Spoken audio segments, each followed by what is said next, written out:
Dersimizi davamlaştırmaya hürmetli vatandaşım. 20 devlet güroyu bazar arkalı provod meselesini hal kılımız dep hesaplaydı. Cungu'nun içki kısmı texniki bürokratlarımı bunda kılışka koşulattı. Hiç bolmaganda alakadar taraflarının ifadesi şundak idi. Lekin Beijing hükümeti provodni erken almaştırışka herkes koşulmaydı. Her bir sorunda, her bir sodu günüde Merkezi Halk Bankası halk puluğa bir baha almaştırışka ottırıcı baha koyup beretti. Hatta bazı 2% etrafında tavırınıp duruşka kapalet kılıp hesapsız baylıkını haclaydı, horatattı. Kısıkça, Beijing'de siyaset belgeleydi galla, halk pulunun özünün enek bahasını izlep tepivelişiğe yol koymaydı. Belki nihayet nurgun pul haclap, siyaset belgeligen baha dairesi de qoğdap kalmakçı buludu. Ula burun dilli şunda kılıp kelivatıdı. Yani 20 yılca şunda kılışı mümkün. Ma gepni anlap durana, yani 20 yılca şunda kılışı mümkün. Yani ayrıvaşlaşının bahasını siyaset bilen belgelişi mümkün. Yani 20 yılda şunda davamlaştırışı mümkün deydi Canjadön efendi.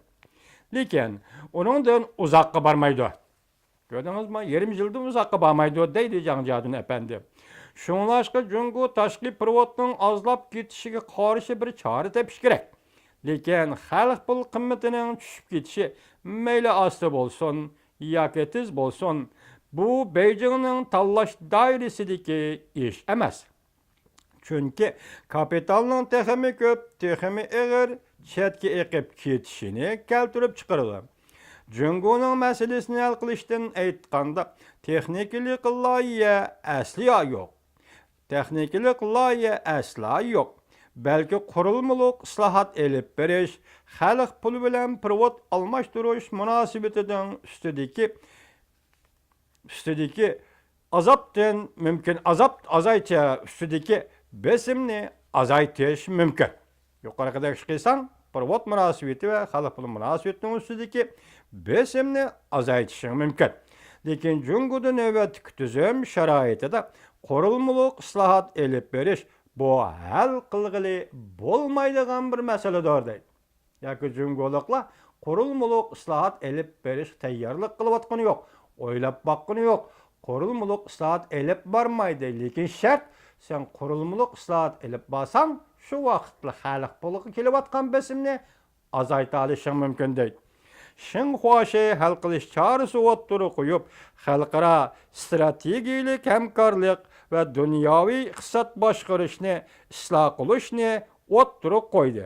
Beijing'in közüskini her qaysi aparatlarda terakki kılıvatkan devletler bilen taşlar, yani tallaş hukukunu küçeytiyor üçündür. Halk bol mamul organları IMF Cungu'nun avazını yanırtış yaxşı iddiyi mi yoki ema iddiyi mi? Yuqorqi meselelerge qarta endi muhim bolmay qaldı. Çünkü bu endi bundan keyinki bir qancha ay ichida Cungu duch keladigan meselelerni hal qilolmaydi. Bundan keyinki duch keladigan meselelerni bir necha ay ichida duch keladigan meselelerni Cungu endi hal qilolmaydi. Cungu'nun hazır ihtiyaclık bolğunu 20 devlet güroyunun halk pulunu höddigi elişi idi.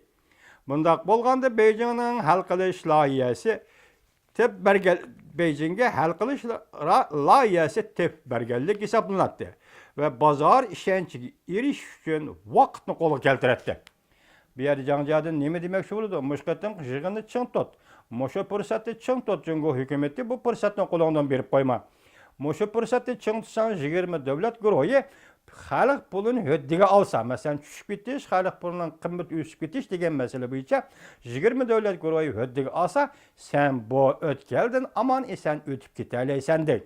Agar sen bu fursatni berib qo'ydigan bo'lsang, sen uchun qilib qolgan vaqt 20 yillik vaqt deb ko'rsatdi Canjadın efendi.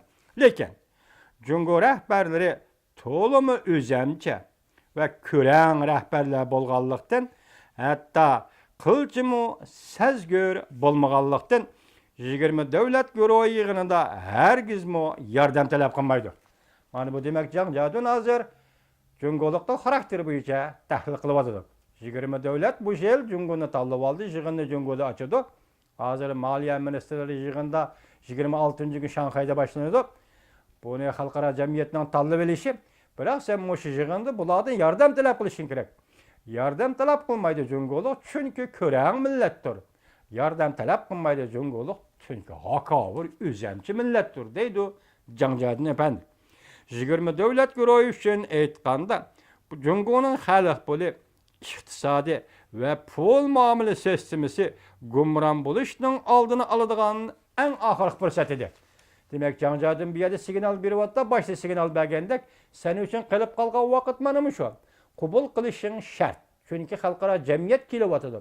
20 devlet görevi kelyapti. Her qandaq yolda pul muomala, iqtisod va boshqa sohalar, iqtisod munosabat sohalarda bu qatim ulardan yordam talab qilishing kerak. Bu eng oxirgi fursat. Xalq pulni qutuldirib qola olaysan deb. Lekin sen bu fursatni qo'ldan bersang, sen uchun yetib qolgan vaqt yarim yildan keyin gumron bo'lasan deb. Biz boshda aytdik, 12 oyning oxirida o'tgan yili 1 oyning boshlarida xalq pulining qiymatini $1 tegishish 6 yuan 5 mo 300 neçədirli bo'lgan edi. Oralıqda bunun 2 ayının 5'inden başlap tosuv aldı, boğuv aldı, özgürüş bo'lmadi. Şu vaqtda kişiler 7 yuanga chiqib to'xtaydi $1 deb paraz qilishgan edi. Xitoy Markaziy bankisi bu savol. Bugun kecha soat 3'da Shangang Sumro televiziyasining aytishicha, hozir $1 xalq pulini qo'yib etish, ya'ni 6 yuan 5 mo 3 neçə lili qo'yib etishni bugun Sumro televiziyasi xabar qildi. Lekin tor betri kemidi. Demek Xitoyning bu pulni bo'g'ib olish, tutib olish, boshqarib olishi mümkün bo'lmay qoldi degan gap.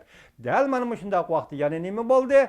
Bir oxirida so'zlaymiz. Endi uning oxirgi leksiyamizga quloq soling vatandoshlar.